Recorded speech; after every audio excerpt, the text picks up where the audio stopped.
በስመ አብ ወወልድ ወመንፈስ ቅዱስ አሐዱ አምላክ አሜን። በአብ ስም አምኜ አብን ወላዲ ብዬ፣ በወልድ ስም አምኜ ወልድን ተወላዲ ብዬ፣ በመንፈስ ቅዱስ ስም አምኜ መንፈስ ቅዱስን ሰራጺ ብዬ ምንም ላጠይቁ አካላት በስም በግብር በአካል ሶስት ብል በባህሪ በህልውና በፈቃድ አንድ አምላክ ብዬ አምኜ ረድኤተ እግዚአብሔርን አጋዥ በማድረግ የአባ ጊዮርጊስ ዘጋስጫ መጽሐፈ ምስጢርን ማንበብ ጀምራለሁ። መጽሐፈ ምስጢር ዘአባ ጊዮርጊስ ምዕራፍ 1 የማይለይ ሶስት የማይታይ የተሰወረ ሙሉ የማይጎድል የማይቆረጥ የሃይማኖት ግንድ በምዕመናን ልቦና አድሮ የሚኖር የበረከት መዝገብ በአንድነት የሚሰገድለት በአንድነትም የሚመሰገን በሆነ ወደ እርሱ የሚጸለየውንም የሚሰማ በእግዚአብሔር ስም በምድርና በሰማይ በባህርና በቀላይ ለእርሱም ምስጋና ይሁን ለዘላለሙ አሜን። ዮሐንስ ወንጌል ምዕራፍ 14 ቁጥር 23 ለምእመናን የሚነገር የምስጢር መጽሐፍ ላላመኑትም አይደለም። ምድር ተከፍታ እስክትውጣቸው ድረስ የሙሴ መሳፍንቱ ዳታንና አቤሮንን ደስ አላሰኛቸውምና ከማዕጠንቶቻቸውም እሳት ወጥታ እስክትበላቸው ድረስ በቆሬ ልጆች ዓይን ፊት የተወደደ አልሆነም። ኦሪት ዘኍልቍ ምዕራፍ 16 ቁጥር 1 እስከ 50 ውሾች በድኖቻቸውን እስኪበሉ አመንዝሮችም በደማቸው እስኪታጠቡ ድረስ የነቢዩ የኤልያስ ተግሣጽ ለአክዓብና ለኤልዛቤል የሚያስጸይፍ ሆነባቸው። የሚክያስም ትንቢት ዳግመኛ ልቡን አሳዘነው። በሶርያ ፍላጻ ቆስሎ እስኪሞት ድረስም በሴዴቅያስ ትንቢት ታምኗልና። አንደኛ ነገሥት ምዕራፍ 20 ቁጥር 19፣ አንደኛ ነገሥት ምዕራፍ 22 ቁጥር 37፣ ሁለተኛ ነገሥት 9 ቁጥር 30 እስከ 36። ጌታችንንም ባለመድኃኒት ሆይ ራስህን አድን አሉት። ሁለተኛም በአጋንንት አለቃ አጋንንትን ያወጣቸዋል አሉት። ዳግመኛም ይህንን እንደዚህ በማን ስልጣን ታደርጋለህ አሉት። እስከ ሞትም አደረሱት። ለመስቀል ጭንካርም አሳልፈው ሰጡት። አንደኛ ነገሥት 22 13 እስከ 35። የጴጥሮስንም ትምህርቱን ተቃውሞ የሰማርያ መድኃኒተኛ በአሳቾች አጋንንት ኃይል ወደ አየር ወጣ።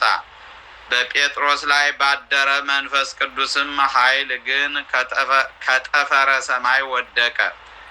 ጳውሎስንም ይህ ለፍላፊ ምን ይላል አሉት። እርሱም ራሱ ለአይሁድ የምንስት ለአሕዛብ የምንበድል ለአይሁድ የምንስት ለአሕዛብም የምንበድል ይመስላቸዋል። ለእኛ ለምናምን ግን የእግዚአብሔር ኃይል ነው አለ። የሐዋርያት ሥራ ምዕራፍ 17 ቁጥር 18፣ አንደኛ ቆሮንቶስ 1:24። ሰውስ ከብርሃን ጨለማን ይመርጣል ኃጢአታቸው ይገለጣልና። ጌታችን በወንጌል ስራው ክፉ የሆነ ሁሉ ብርሃንን ይጠላል እንዳለ፣ እኛ ግን የማይጨመርበትና የማይለይን ሥላሴን እንሰብካለን። ዮሐንስ 3:19 እስከ 20። አብ ብርሃን እንደሆነ ወልድም ለሰው ሁሉ የሚያበራ ብርሃን ነው። ወልድም ብርሃን እንደሆነ መንፈስ ቅዱስም ፍጹም በሆነ አንድ ጸዳል ያለ ብርሃን ነው። ዮሐንስ ወንጌል ምዕራፍ 8 ቁጥር 12። አብ የማይዳሰስ እሳት እንደሆነ ወልድም የማይያዝ እሳት ነው። ወልድም የማይያዝ እሳት እንደሆነ መንፈስ ቅዱስም በሃይማኖት ሙቀት ቤተ ክርስቲያንን የሚያሞቃት እሳት ነው። አብ የማይታይ ኃይል እንደሆነ ወልድም ሰው በመሆኑ ካልሆነ በቀር የማይገለጥ ኃይል ነው። ወልድ የማይገለጥ ኃይል እንደሆነ መንፈስ ቅዱስም ከጥፋት ሰዎች መነሳሳት የተነሳ እንዳትገለበጥ ቤተ ክርስቲያንን የሚጠብቃት ኃይል ነው። የሐዋርያው የቅዱስ ጳውሎስ መልእክት ወደ ዕብራውያን ሰዎች ምዕራፍ 12 ቁጥር 29 አብ ፍጹም አምላክ እንደሆነ ወልድም ፍጹም አምላክ ነው። ወልድም ፍጹም አምላክ እንደሆነ መንፈስ ቅዱስም በአንድ ህብረ መልክ ያለ ፍጹም አምላክ ነው። የዝንጎችን ተግሳጽ እንናገር። ሰብለያኖስ አብና ወልድ መንፈስ ቅዱስም አንድ ገጽ ናቸው አለ። እኛ ግን ሶስት ገጽ፣ አንድ ህብረ መልክ፣ ሶስት አካል፣ አንድ አምላክ፣ ሶስት ስሞች፣ አንድ እግዚአብሔር እንላለን። አቡናርዮስ አብና ወልድ መንፈስ ቅዱስም ለየራሳቸው ናቸው አለ። እኛ ግን አብና ወልድ መንፈስ ቅዱስም አንድ አምላክ፣ አንድ ህብረ መልክ፣ አንዲት መንግስት፣ አንዲት ፈቃድ ናቸው እንላለን። አርዮስ ክርስቶስ ፍጡር ነው አለ። እኛ ግን ፈጽሞ ያልተፈጠረ ከአባቱም አኗኗር የጎደለና የተለየ ያይደለ እንደሆነ እንናገራለን። ንስጥሮስ የተባለም ወልድ ከነቢያት እንዳንዱ ነው። የእግዚአብሔር ልጅ በዮርዳኖስ ሲጠመቅ ባደረበት ጊዜ በጸጋ አምላክ ሆነ አለ። እኛ ግን ከዘላለም እስከ ዘላለም በመለኮቱ ከአብ ጋር የተካከለ አምላክ ነው እንላለን። ፎጢኖስ የሚባል መናፍቅ የእግዚአብሔር ልጅ ሕልውና ከማርያም ከተወለደ ወዲህ ነው እንጂ ከጥንት አይደለም አለ። እኛ ግን ከዘመናትና ከጊዜ ከሰዓትና ከዕለታት አስቀድሞ ነበረ። በኋለኛው ዘመን እኛን ስለ ማዳን ስለ ወንድ ዘር ከቅድስት ድንግል ማርያም ተወለደ እንላለን።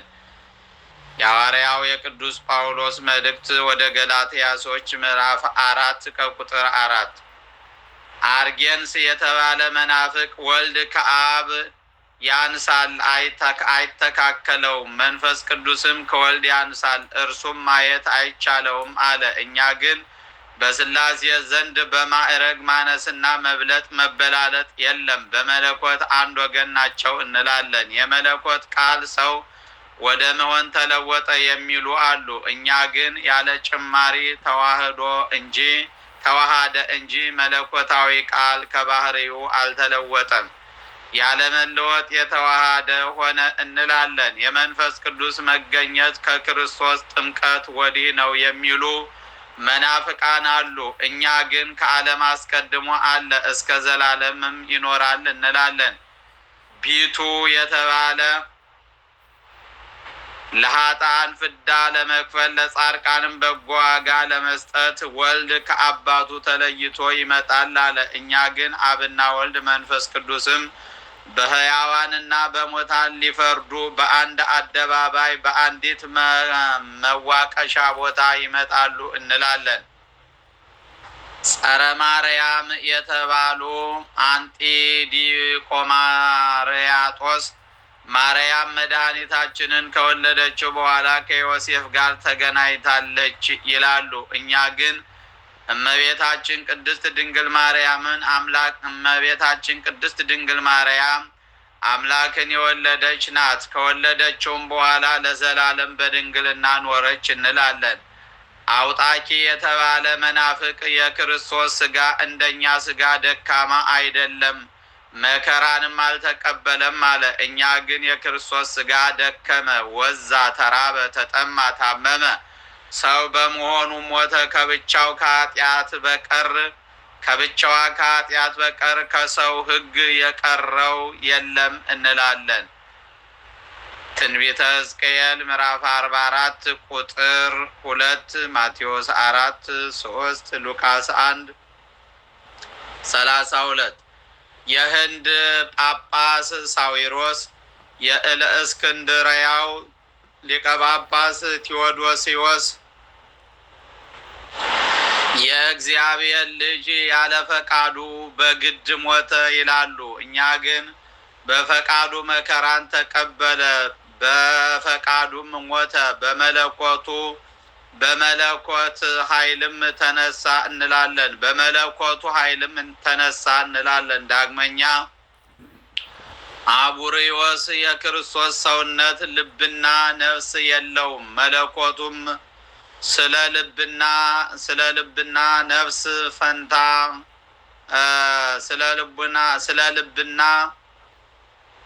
ፈንታ ሆነው፣ መለኮቱም ስለ ልብና ነፍስ ፈንታ ሆነው አለ። እኛ ግን ነፍስ ነባቢ ልቡና ጠባያዊ አለው እንላለን። ዳግመኛ መለኮታዊ ጌትነት አምላካዊም ሁሉም ቻይነት አለው። አፍትኪስ የሚባል መናፍቅ የክርስቶስ ሥጋ ከሰማይ ወረደ አለ። እኛ ግን የክርስቶስ ሥጋና ነፍስ ከአዳም ባህሪ ብቻዋን ንጽሕት ድንግል ከምትሆን የገሊላ ሴት ከምትሆን ከመቤታችን ከቅድስት ድንግል ማርያም ያለ ወንድ ዘር የነሳው ነው እንላለን። መንክዮስ የሚባል መናፍቅ የክርስቶስ ሥጋ ምትሃት ነው፣ የሰው ልጅም ሥጋ አይደለም አለ። እኛ ግን የክርስቶስ ሰውነት ፍጹም የሚዳሰስ ሥጋ፣ የሥጋን አዳራሽ የሚያጸና አጥንት፣ በደም ስሮች ውስጥ የምትፈስ ደም፣ ሰውነትን የሚያስሩ ጅማቶች፣ አናትን የሚሸፍን ጸጉርና ቅንድብ፣ የማይታይ ነፍስ የማታስተውለውና የምትታይ ነፍስ የምታስተውልና የምትናገር የሕይወት እስትንፋስ፣ የእጆችና የእግሮች ቡቃያ ጥፍሮች አሉት እንላለን። አርሲስ የተሰኙ መናፍቃን በነፍስና በሥጋ ወደ ሲኦል ወረደ ይላሉ። እኛ ግን መለኮታዊ ቃል ከብቻዋ ከነፍስ ጋር ወደ ሲኦል ወረደ። ሥጋ ግን ዮሴፍና ኒቆዲሞስ ከመስቀል ሥጋውን ግን ዮሴፍና ኒቆዲሞስ ከመስቀል አወረዱት፣ በበፍታም ገንዘው በመቃብር ውስጥ አኖሩት።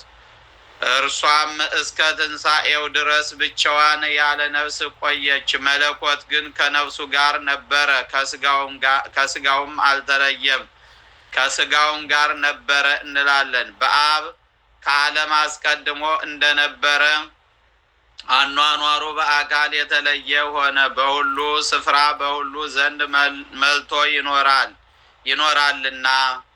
ዮሐንስ ወንጌል ምዕራፍ 19 ቁጥር 38 እስከ 42።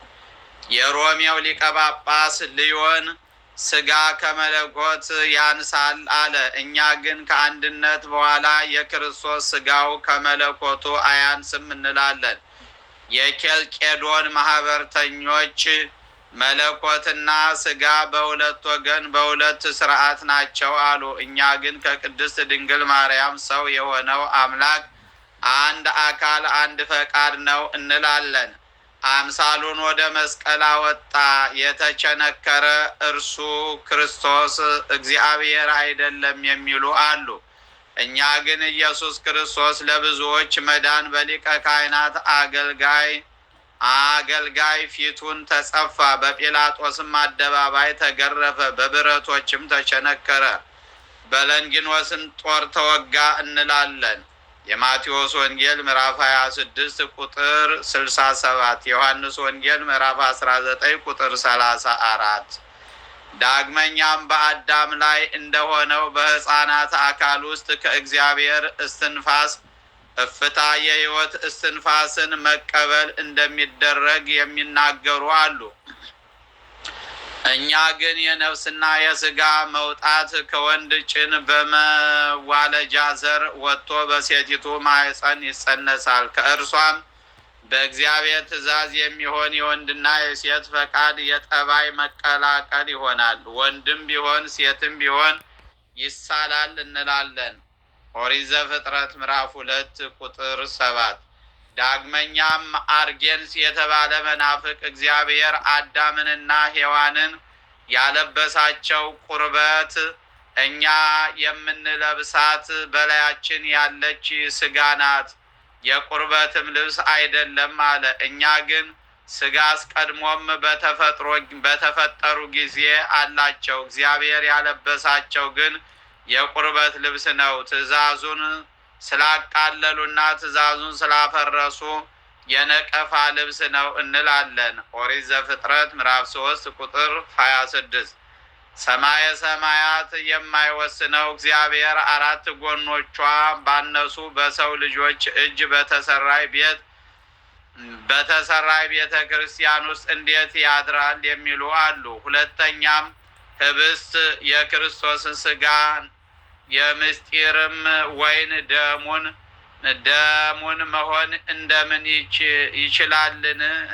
ይችላል ይላሉ። እኛ ግን በጽርሐ አርያም ያለ አኗኗሩ ሳይጎድል ይቀድሳት ዘንድ የመለኮት ኃይል በቤተ ክርስቲያን ያድራል። ህብስትም በመንፈስ ቅዱስ መውረድ በተቀደሰ ጊዜ ከልማዳዊ ህብስትነት ስጋውን ወደ መሆን ይለወጣል። ወይኑም ከልማዳዊ ወይድነት ደሙን ወደ መሆን ይለወጣል እንላለን። በወንጌል መምጣት ኦሪት እንደቀረች እንደጠፋች፣ በሐዋርያትም ስብከት የነቢያት ትንቢት እንደጠፋ፣ ሰንበትም ቅዳሜ ሰንበትም ትንሣኤ በሆነባት በእሁድ እንደተሻረች የሚናገሩ አሉ። እኛ ግን ኦሪት በወንጌል ስብከት ከበረች፣ ነቢያትም በሐዋርያት ትንቢት ከፍ ከፍ አሉ። ዓለምን ከመፍጠር ያረፈባት ቀዳሚት ሰንበትም በዓለም አዳኝ ትንሣኤ ዘውድ በዓለም አዳኝ በክርስቶስ ትንሣኤ በእሁድ ዘውድ ተቀዳጀች እንላለን።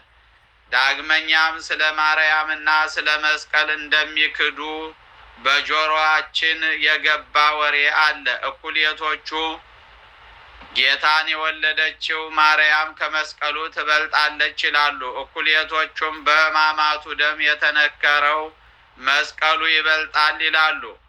እኛ ግን ድንግል ማርያም አምላክን የወለደች እንደሆነች እናምናለን። የጌታችን የኢየሱስ ክርስቶስ መስቀሉም መለኮት የተዋሃደው ትስብእት ደም የተቀደሰ የብርሃን ማኅተም መሆኑን እናምናለን።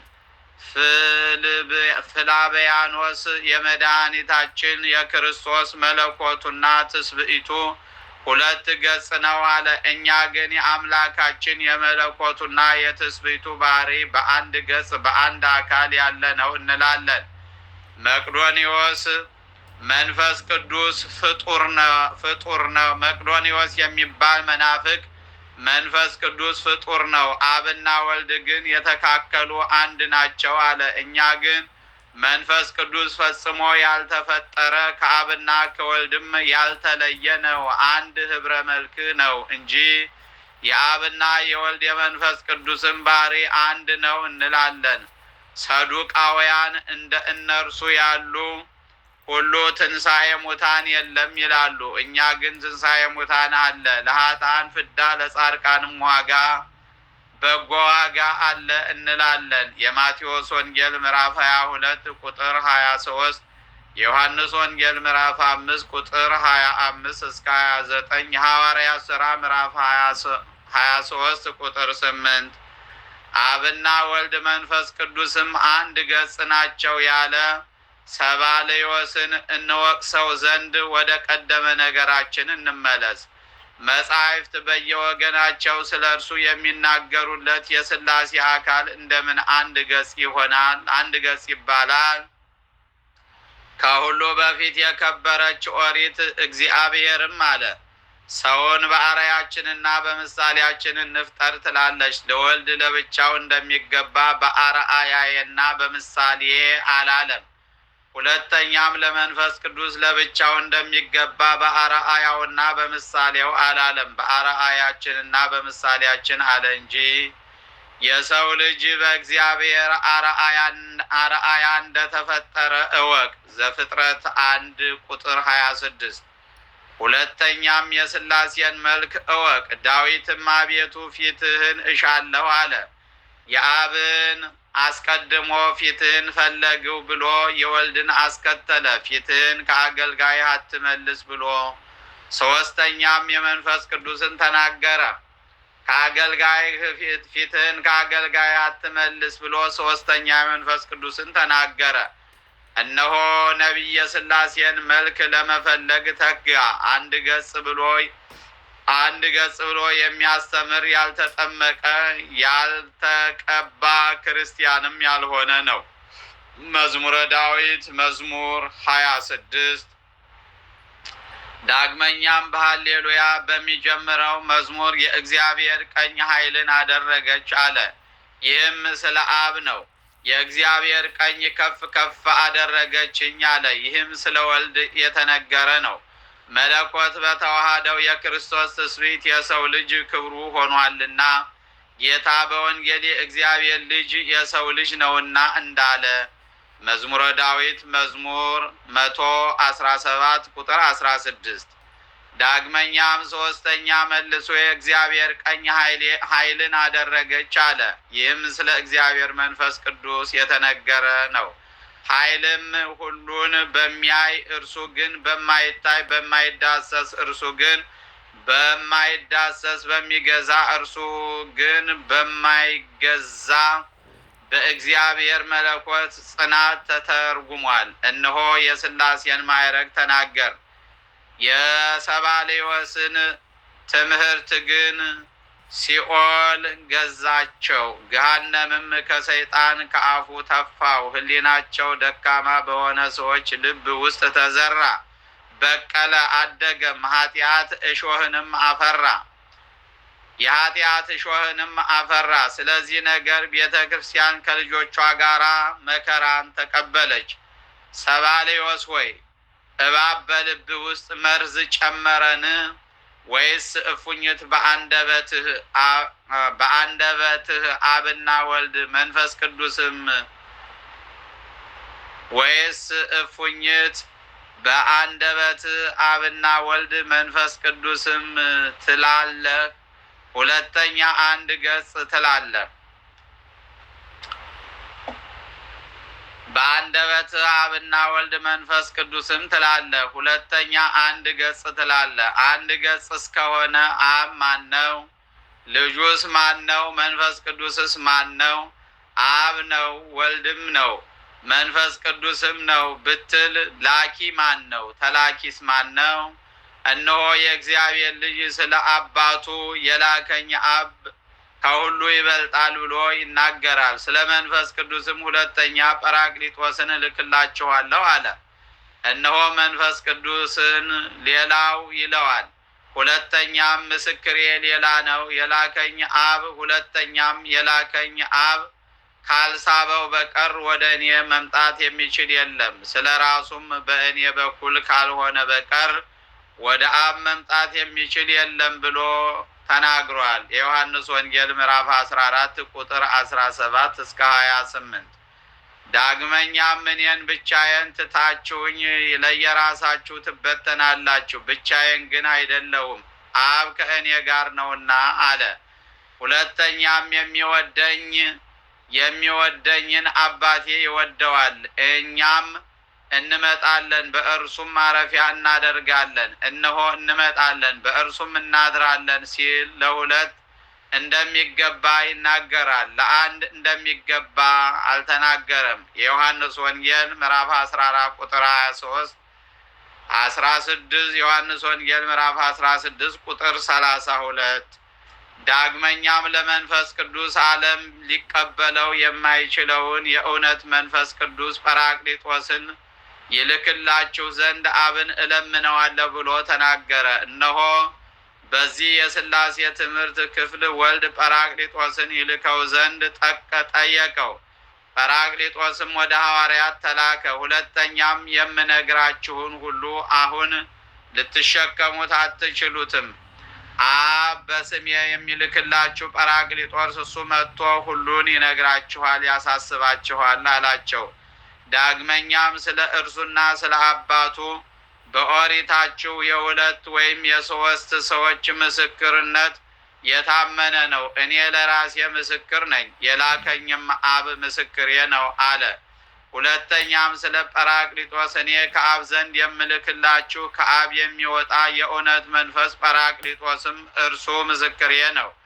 ከጥንት ጀምሮ ከእኔ ጋር እንደነበረ ምስክሮቼ ናችሁ አለ። ዮሐንስ ወንጌል ምዕራፍ 15 ቁጥር 26። ስለ አባቱና ስለ ራሱ በአብ ዘንድ የሰማሁትን እናገራለሁ፣ ከራሴም ምንም አልናገርም። የምትሰሙት ቃል የላከኝ የአብ ቃል እንጂ የእኔ አይደለም ብሎ ተናገረ። ስለ ጰራቅሊጦስም የእውነት መንፈስ እርሱ መጥቶ ወደ ጽድቅ ሁሉ ይመራችኋል። ከራሱ አንቅቶ አይናገርም፣ የሰማውን ይናገራል እንጂ የሚመጣውንም ይነግራችኋልና። ለአባቴ ያለው ሁሉ የእኔ ነው። ስለዚህም እላችኋለሁ ከእኔ ተቀብሎ ይነግራችኋል። የዮሐንስ ወንጌል ምዕራፍ 12 ቁጥር 49። ዮሐንስ ወንጌል ምዕራፍ 16 ቁጥር 13። ሐዋርያው ቅዱስ ጳውሎስም እግዚአብሔር አንድ ነው፣ በእግዚአብሔርና በሰዎች መካከል ያለው ሰው የሆነውና ራሱን ለሁሉ ቤዛ አድርጎ የሰጠ የተመረጠ ጌታችን ኢየሱስ ክርስቶስ አንድ ነው ብሎ ተናገረ።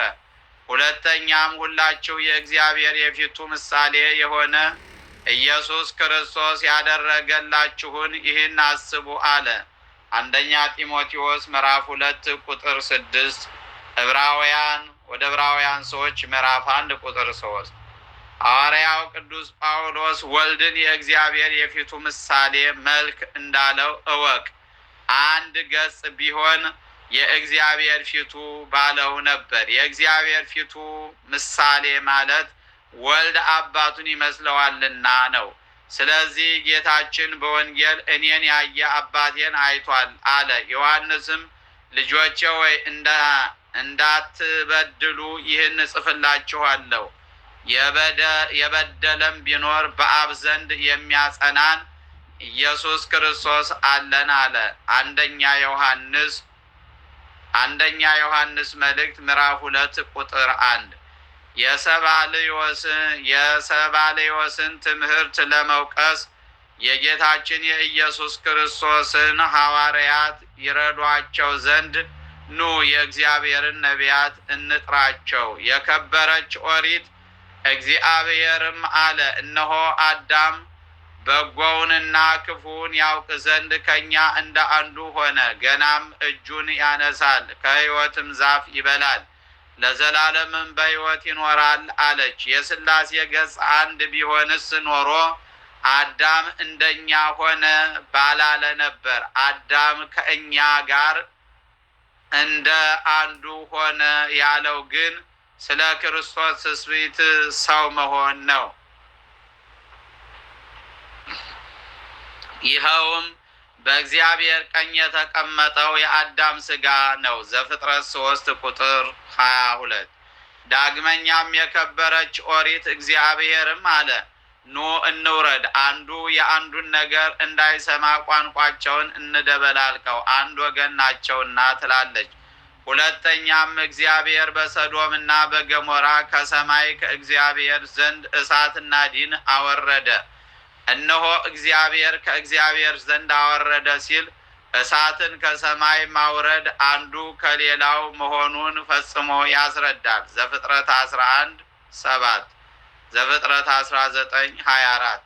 ዳግመኛም አለች፣ እግዚአብሔር ሙሴን የእስራኤልን ልጆች ዛሬ ራሳቸውን እንዲያነጹ ነገም ልብሶቻቸውን እንዲያጥቡ በሦስተኛውን ቀን የተዘጋጁ ሆነው እንዲጠብቁ እዘዛቸው። በሦስተኛው ቀንም እግዚአብሔር ወደ ደብረ ሲና ይወርዳልና። እነሆ ወልድ ለሙሴ ሕግን ሲሰጥ አብ መውረዱን ተናገረ። ሁለተኛም የከበረች ኦሪት አለች፣ እግዚአብሔር በመብሬ ዛፍ ስር በቀትር በድንኳኑ ደጃፍ ተቀምጦ ሳለ ለአባታችን ለአብርሃም ተገለጠለት። ዓይኖቹንም አንስቶ ተመለከተ።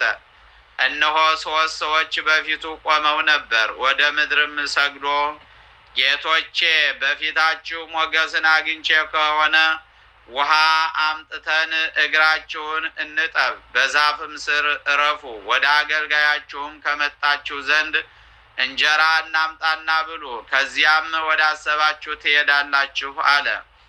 እነርሱም እንዳልከው አድርግ አሉት። ዘፍጥረት 18:1-4፣ ኦሪት ዘጸአት ምዕራፍ 19 ቁጥር 10።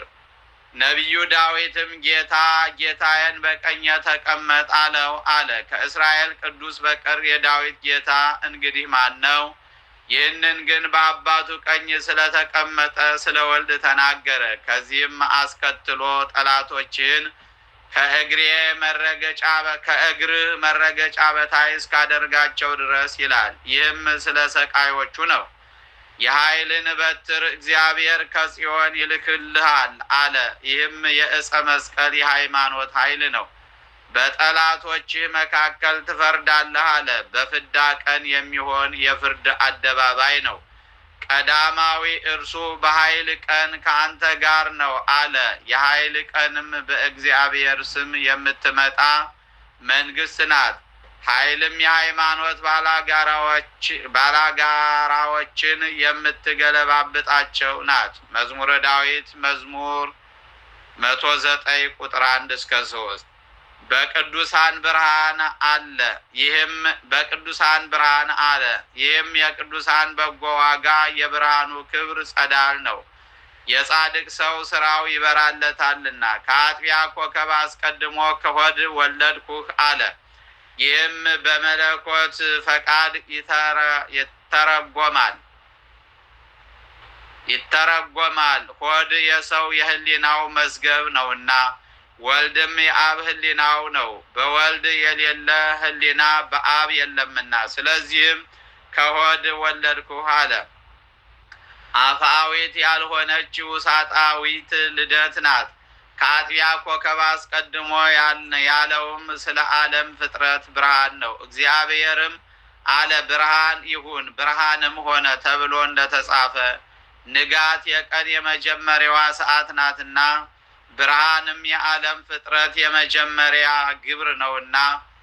ዳግመኛም የአጥቢያ ኮከብ በእሁድ ቀን በመፈጠር ስለቀደመ በሰይጣን ይተረጎማል። አወዳደቁ ግን በረቡዕ ቀን ሆነ።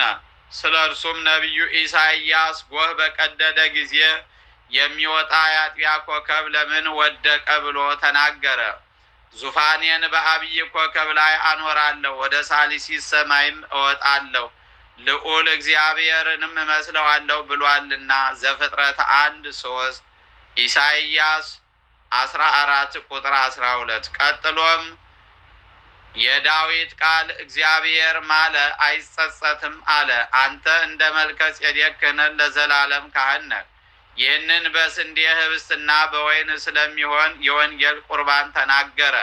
የከበረች ወንጌል መልከ ጼዴቅ ህብስትና ወይን አቀረበ አለች።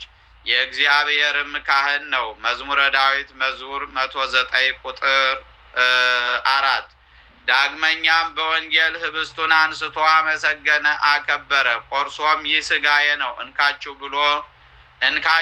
ብሉ ብሎ ለደቀ መዛሙርቱ ሰጣቸው። ጽዋውንም ባርኮ ይህ ጽዋ ደሜ ነው፣ እንካችሁ ጠጡ፣ በአባቴ መንግሥት አዲሱን እስከምጠጣ ድረስ ከእንግዲህ ከዚህ የወይን ጭማቂ አልጠጣም ብሎ ሰጣቸው። ስለዚህም ሐዋርያው ቅዱስ ጳውሎስ በመሐላ የሾመውን እንደ መልከ ጼዴቅ ሹመት አንተ ለዘላለም ካህን ነህ አለ። እንደ አሮን ክህነት ግን አላለም። የማቴዎስ ወንጌል ምዕራፍ 26 ቁጥር 26። ወደ ዕብራዊ ሐዋርያው ቅዱስ ጳውሎስ መልእክት ወደ ዕብራውያን ሰዎች ምዕራፍ 5 ቁጥር 6። እግዚአብሔር በቀኝ ይሁን ወደሚለው የመዝሙር ቃል እንመለስ። እነሆ የመንፈስ ቅዱስን በወልድ ቀኝ መቀመጥ አስረዳን። በመዝሙር መጀመሪያ ጌታ ጌታዬን በቀኜ ተቀመጥ አለው አለ።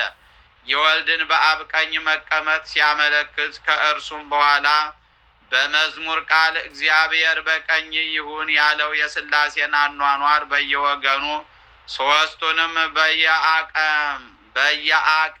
በየአቀማመጡ አመለከተ። የሚያስተውል በዚህም አያስተውልምን? የሚክድም በዚህ ይክዳልን? ኢሳይያስም ከዚህ በኋላ ንጉሥ ዖዝያን በሞተበት ወራት እግዚአብሔርን በረጅም ከፍ ባለ ዙፋኑ ተቀምጦ አየሁት። ቤቱም ከምስጋናው የተነሳ የተመላ ነው። ሱራፌልም በዙሪያው ቆመው ነበር። ለእያንዳንዳቸውም 6 ክንፎች አሏቸው። የደጃፉም መድረክ ቅዱስ ቅዱስ ቅዱስ እግዚአብሔር አሸናፊ ፍጹም የምስጋና ክብር በሰማይና በምድር የመላ ነው ብለው ከሚጮሁት ቃል የተነሳ ተናወጸ። አንድ ገጽ ቢሆን ኖሮ ቅዱስ ማለቱ አንዱ ቅዱስ በበቃቸው ነበር፣ ቢያበዙትም በበዛባቸው ነበር። የሥላሴን ማዕረግ ያስረዱ ዘንድ 3 ጊዜ ቅዱስ ቅዱስ ቅዱስ ብለው ምስጋናዎችን አቀረቡ። አንድ ጊዜ አሸናፊ እግዚአብሔር በማለት የመለኮትን አንድነት አመለከቱ። ትንቢተ ኢሳይያስ ምዕራፍ 6 ቁጥር 1 እስከ 5። ነቢዩ ዳንኤልም በዘመን ለሸመገለው ዙፋኖችን አመጡ። የራስ ጠጉሩም እንደ ግምጃ ነጭ ነው፣ ዓይኖቹም እንደ እሳት ናቸው። የእሳትም ወንዝ በፊቱ ይፈሳል። መጽሐፍም አምጥተው በእግዚአብሔር ፊት ገለጧት። ብቻዋን ያለች የሕይወት መጽሐፍንም ገለጧት። የሰው ልጅ መጣ፣ በዘመን በሸመገለው ዘንድ ተቀመጠ። እነሆ አንዱ በሁለተኛው ዘንድ ተቀመጠ። ትርጉሙም ወልድ በአባቱ ዘንድ ነው ማለት ነው። ልብህ የታወረ ሆይ በዚህ አታስተውልምን? ዳግመኛም ነቢዩ ዳንኤል አለ፣ ከ18 ዓመት በኋላ በ21ኛው ንጋት የፊተኛው ወር በባተ በ4ኛው ቀን በታላቅ ወንዝ አጠገብ ሳለሁ ነጭ ሐር የለበሰ ሰው አየሁ። ወገቡንም በአፌዝ ወርቅ ታጥቆ ነበር። ሰውነቱም እንደሚያበራ ዕንቁ ነበር። ይህንን ሟች ሥጋን ስለለበሰ ስለ ወልድ ተናገረ። ደግሞም እነሆ የሰው ልጅ የመሰለ ከንፈሮቼን ዳሰሰኝ፣ አፌንም ከፍቼ ተናገርሁ አለ። ይህንንም ስለ አብ ተናገረ። የሰው ልጅ አላለም፣ የሰው ልጅ የመሰለ አለ እንጂ። የሰው ልጅ በእግዚአብሔር ምሳሌ ተፈጥሯልና። ሶስተኛም ዳግመኛ በሰው መልክ ያለ ዳሰሰኝ፣ አጸናኝ አለ። ስለ ወልድ ግን ሰው መሆኑን ሲያመለክት ነጭ ሐር የለበሰ አለ። ስለ አብም የሰው ልጅ የመሰለ አለ። ስለ መንፈስ ቅዱስም እንደ ሰው መልክ አለ። እነሆ አብና መንፈስ ቅዱስን ሰው ከመሆን ለያቸው። ነገር ግን የአርአያ የአምሳል ነገር አስቀድመን እንደተናገርነው ነው። ትንቢተ ዳንኤል ምዕራፍ 7 ቁጥር 9 እስከ 13፣ ትንቢተ ዳንኤል ምዕራፍ 10 ቁጥር 4 5። ነቢዩ ሕዝቅኤልም አለ፣ ግምጃ የለበሰ ይህ ሰው መጣ፣ በወገቡም ዝናር ነበረ፣ እንዳዘዘኝም አደረግሁ ብሎ መለሰ። እነሆ ትእዛዝ ስለፈጸመ ወልድ ለአባቱ መለሰለት። ግምጃ ልብስም ያላደፈች ንጽሕት ሥጋ ናት። ግምጃ የንጹሕ ሐር ልብስ ስም ነውና። ነቢዩ ትንቢተ ሕዝቅኤል ምዕራፍ 10 ቁጥር 1 እስከ 3። ዳግመኛም ነቢዩ ሕዝቅኤል አለ፣ ግምጃ ልብስ የለበሰውን ሰው ከኪሩቤል በታች ወዳለው ሰረገላ ግባ፣ በእጅህም የእሳቱን ፍም መልተህ ወደ ከተማ በትነው አለው። የወልድ ወደ ኪሩቤል መግባቱ በአባቱ እሪና መኖር ነው። የእሳት ፍህምንም መበተንም በእሳት አምሳል በሐዋርያት ላይ የወረደ መንፈስ ቅዱስ ነው። ሦስቱም በኪሩቤል ሰረገላ ይቀመጣሉና። እሳት ማለትም አብ እሳት ነው። ሙሴ አምላካችን እግዚአብሔር የሚነድ እሳት ነው እንዳለ፣ ወልድም እሳት ነው። ኢሳይያስ በእጁ ፍም ያለ ከሱራፌል አንዱ ተላከ፣ ከሰማያዊውም በጉጠት ፍም አንስቶ ከንፈሮችን አስነካኝ አለ። ሁለተኛም መንፈስ ቅዱስም እሳት ነው። በጽርሐ ጽዮን በእሳት ላንቃ አምሳል ወርዷልና በሐዋርያት ሥራ መጽሐፍ እንደተጻፈ። ትንቢተ ኢሳይያስ ምዕራፍ 6 ቁጥር 6፣ የሐዋርያት ሥራ ምዕራፍ 2 ቁጥር 3።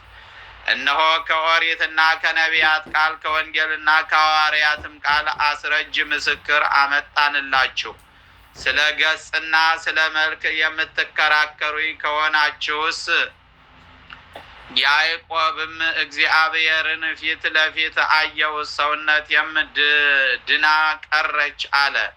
የከበረች ኦሪትም ሁለተኛ እግዚአብሔር በአሮንና በእህቱ በማርያም ላይ ተቆጥቶ በመካከላችሁ ከእናንተ ነቢይ ቢኖር በራእይ እገለጥለታለሁ፣ በሕልምም እናገረዋለሁ፣ ፊት ለፊት አፍ ላፍም እነጋገረዋለሁ፣ እንደ ወዳጄ እንደ ሙሴ ግን አይደለም እንዳላቸው ትናገራለች።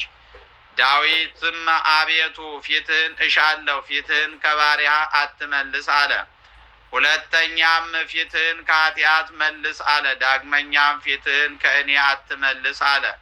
ከእንደገና የእግዚአብሔር ፊቱ ክፉ ወደሚያደርጉ ነው አለ። ዳግመኛም ከፊትህ አትጣለኝ አለ። ዳግመኛም ከመንፈስህ ወዴት እሄዳለሁ? ከፊትህስ ወዴት እሸሻለሁ አለ። መዝሙረ ዳዊት መዝሙር 10 ቁጥር 4 መዝሙረ ዳዊት መዝሙር 30 ቁጥር 33 15 ጌታችንም በወንጌል በሰው ፊት የካደኝን እኔም በሰማያት ባለ በአባቴ ፊት እክደዋለሁ፣ በሰው ፊት ያመነብኝንም በሰማያት ባለ በአባቴ ፊት አምነዋለሁ አለ። ዳግመኛም ወደ እኔ ይመጡ ዘንድ እነዚህን ሕፃናት ተዋቸው፣ ጠባቂዎቻቸው ዘወትር በሰማያት ያለ የአባቴን ፊት ያያሉና አለ። ሐዋርያው ቅዱስ ጳውሎስም የእግዚአብሔር የፊቱ ምሳሌ የሆነ ይህ ነው አለ። ስለ ራስም ነቢዩ ዳንኤል የራስ ጠጉሩ እንደ ግምጃ ነጭ ነው አለ። ጠቢቡ ሰሎሞንም ራሱ ዝምዝም ወርቅ ጠጉሩም እንደ ቁራ ጥቁር ነው አለ። ስለ ዓይንም እንናገራለን። ነቢዩ ዳዊትም የእግዚአብሔር ዓይኖቹ ወደ ጻድቃን ናቸው፣ ጆሮዎቹም ወደ ልመናቸው ነው አለ። ዳግመኛም ዓይኖቹ ወደ ድሃው ይመለከታሉ፣ ቅንድቦቹም የሰውን ልጅ ይመረምሩታል አለ። ሁለተኛም ዓይኖቹ ወደ አሕዛብ ይመለከታሉ አለ። መዝሙረ ዳዊት መዝሙር 10 ቁጥር 4 ትንቢተ ዳንኤል ምዕራፍ 10 ቁጥር 4 ነቢዩ ኢሳይያስም አለ፣ በውኑ በዓይኖቼ አላይምን? በጆሮቼስ አልሰማምን? ነገር ግን ኃጢአታችሁ በእኔና በእናንተ መካከል ቆሟል ይላል እግዚአብሔር። ዳግመኛም አለ፣ ቤትን ከቤት ጋር ለሚያያይዙ በባልንጀራቸው እርሻ የሆነውን ይሰርቁ ዘንድ እርሻን ከእርሻ ጋር ለሚያቀራርቡ ወዮላቸው። ይህ ነገር በአሸናፊ እግዚአብሔር ተሰምቷልና። ትንቢተ ኢሳይያስ ምዕራፍ 1 ቁጥር 16 ዳግመኛም ዳዊት አቤቱ ጆሮህን ወደ እኔ አዘንብል ስማኝም አለ። ሁለተኛም ጆሮህ የልመናዬን ድምፅ የሚሰማ ይሁን አለ። እነሆ እግዚአብሔር ዓይንና ሽፋሽፍት ጆሮዎችም እንዳሉት ታወቀ። ዳግመኛም እጆች እንዳሉት መጻሕፍት ይናገራሉ። የከበረች ኦሪት እንዲህ አለች። እግዚአብሔርም ለሙሴ መናገሩን በፈጸመ ጊዜ የትእዛዙን ጽላት በእግዚአብሔር ጣቶች የተጻፈባቸውን የኪዳን ጽላት ሰጠው። ሁለተኛም እግዚአብሔር ሙሴን ፊቴን በተሰነጠቀ ዓለት አደርጋለሁ፣ በእጄም እሰውረዋለሁ አለ። በነቢይም ዳግመኛ ሰማይ ዙፋኔ ምድርም የእግሬ መረገጫ ነው፣ እነሆ ለማረፊያዬ ምን አይነት ቤት ትሰሩልኛላችሁ ይላል እግዚአብሔር።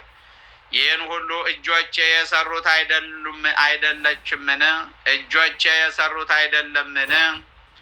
ኦሪት ዘጸአት ምዕራፍ 31 ቁጥር 18 ትንቢተ ኢሳይያስ ምዕራፍ 61 ቁጥር 1 ነቢዩ ዳዊትም ሰማያት የእግዚአብሔርን ክብር ይናገራሉ፣ የእጆቹንም ሥራ ሰማያት ይመሰክራሉ አለ።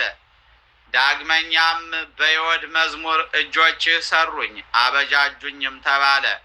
ዳግመኛም እጅህን ከአርያ አምላክ ተባለ። ሁለተኛም ክንድህ ከኃይል ጋር ነው፣ እጅህ ጸናች፣ ቀኝም ከፍ ከፍ አለይ ተብሎ ተነገረ።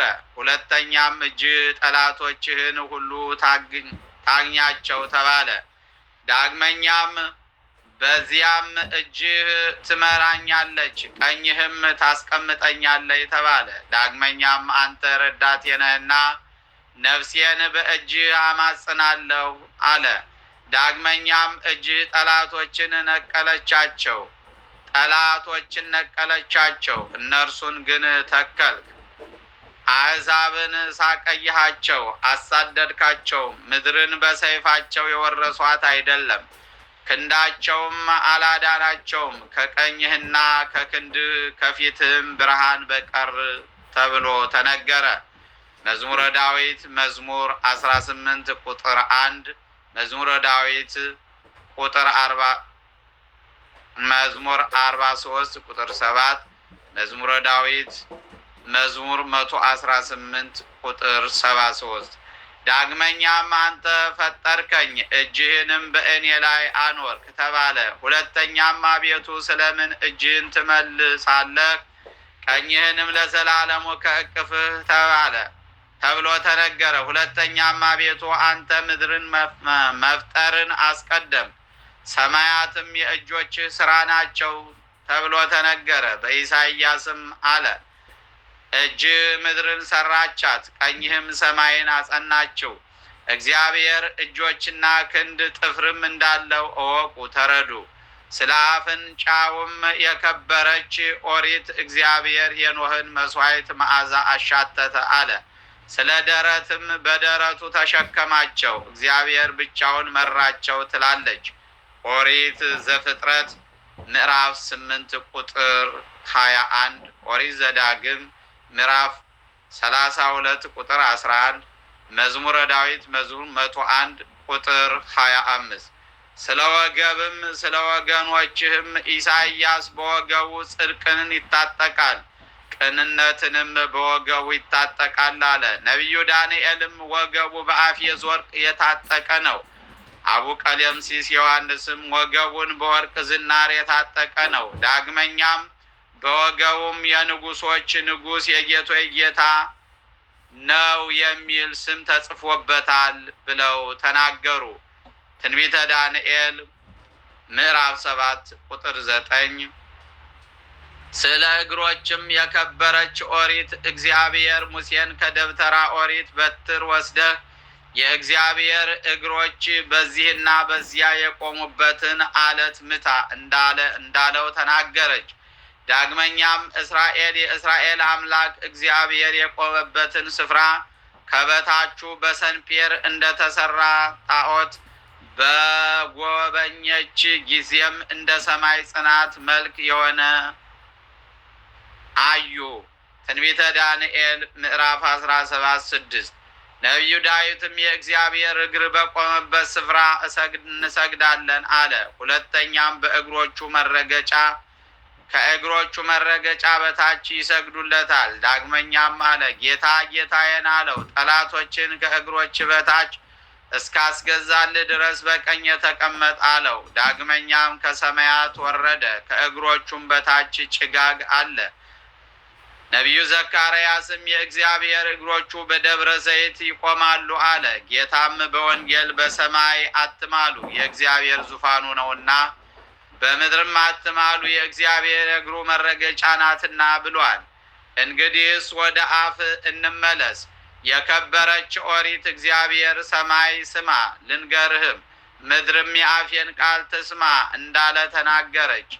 ዳግመኛም በመዝሙር ከብዙ ሺህ ወርቅና ብር ይልቅ የአፍህ ሕግ ይሻለኛል አለ። ሁለተኛም ስለ ዳዊት ከአፌ የወጣውን አልዋሽም፣ ዳዊትን እንዳልዋሸው በቅድስናዬ ፈጽሜ እምላለሁ አለ። ሁለተኛም ያደረገውን ድንቁንና ተአምራቱን የአፉንም ፍርድ አስቡ አለ። ኢሳይያስም ዳግመኛ የእግዚአብሔር አፍ እንዲህ ተናግራለችና አለ። በመዝሙርም ቃል ሁለተኛ በእግዚአብሔር ቃል ሰማያት ጸኑ፣ ሰራዊቶቻቸውም ሁሉ በአፉ እስትንፋስ ብሎ ተናገረ።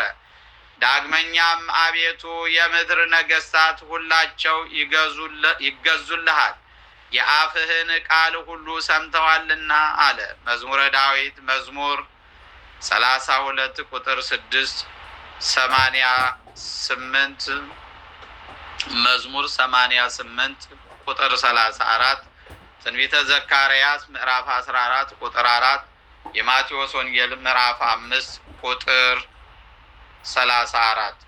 እነሆ እግዚአብሔር እንደ ሰው ልጅ ፍጹም መልክ እንዳለው ከመጻሕፍት አስረጅ አደረስንልህ። ተጠራጣሪ መናፍቅ ሆይ እንግዲህስ በአንተ ያለውን ክህደት ትተህ በሥላሴ እመን። ለመለኮት በአካል መለየትም ምስጋናን አቅርብ። በአካል መለየትም ምስጋናን አቅርብ። በጥርጥርህ ከጸና ግን እድል ፈንታ ካልተጠመቁ ጋር ርስትህም ከእስላሞች ጋር ይሆናል። ከእግዚአብሔር መንጋዎች ጋርም አትቆጠርም። እንግዲህስ ልጁን ወደ ድንግል ማኅፀን ለላከ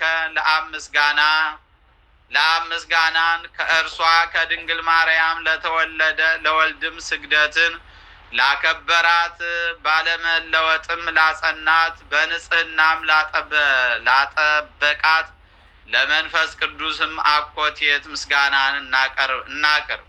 ዳግመኛም በማጥመቂያው ስለ ልጁ ምስክር ለሆነ ለአብ ምስጋና በዮርዳኖስም ለተጠመቀ ለወልድም ስግደት በርግብ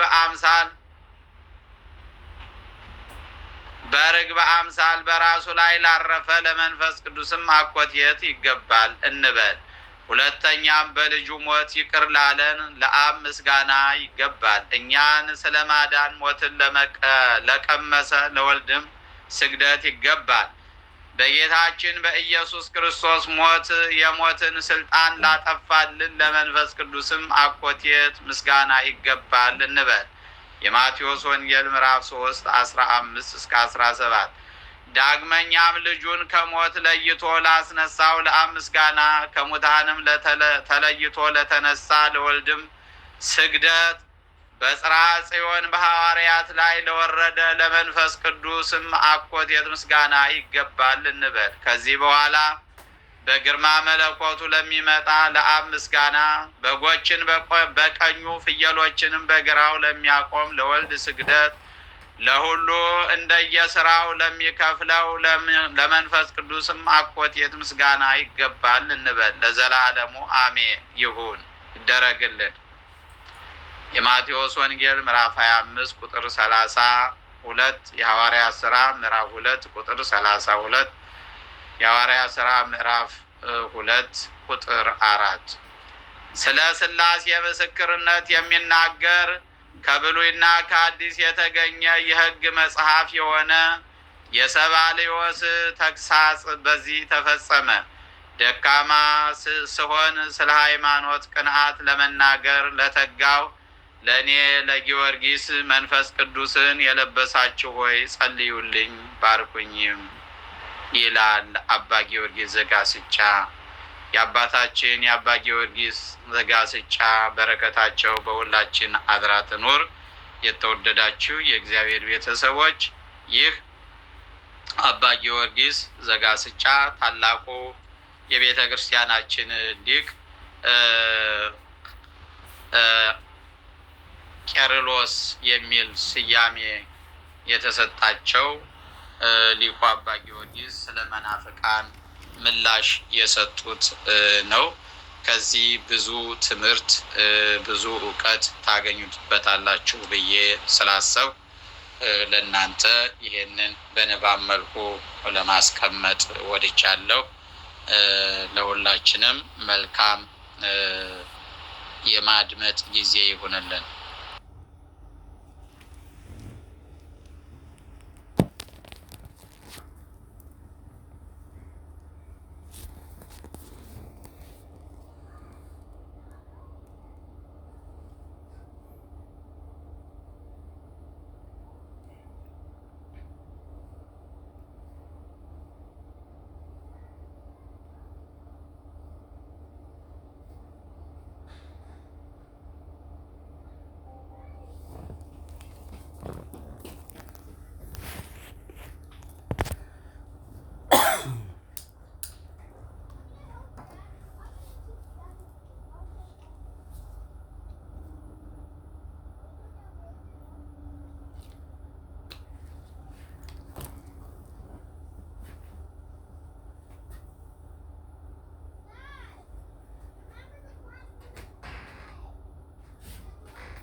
ደህና ናችሁ?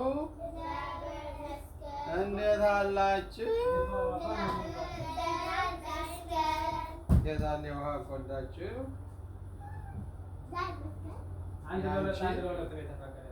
ነው? እንደዛ ከሆነ ጥሩ። እኔም ብያለሁ እኮ ለሁለት ይበቃችኋል። ሚዛን ጋርቻ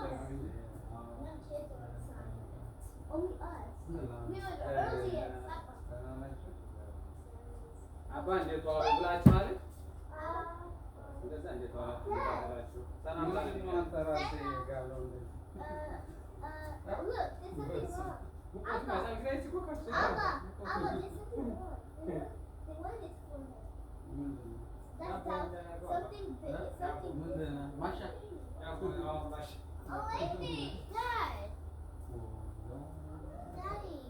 ባለፈው ዳቦ ነጋግሬ ስትለኝ ዳቦ አልወድም አልኳት። ለእሷ እኮ ነው የተላከ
መጥተው ወንበራችሁን ሳይዙባችሁ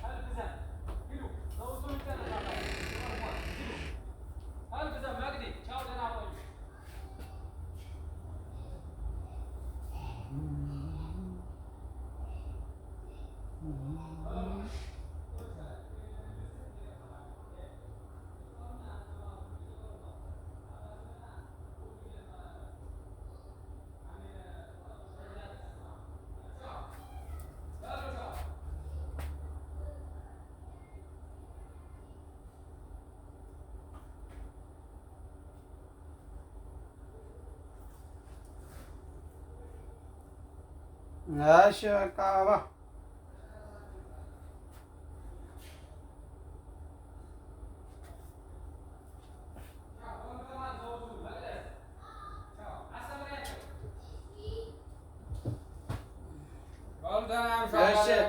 እሺ ሰላም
ወሬ ነው የምታወሩት? ትምህርት ነው የምትማሩት? አይ ምን ተማራችሁ? ትምህርት ነው ወሬ ነው ስታወሩ የምሰማችሁ?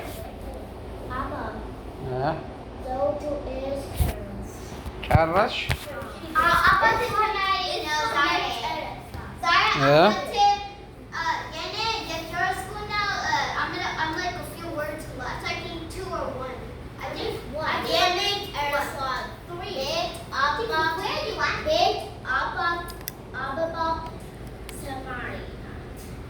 Yeah.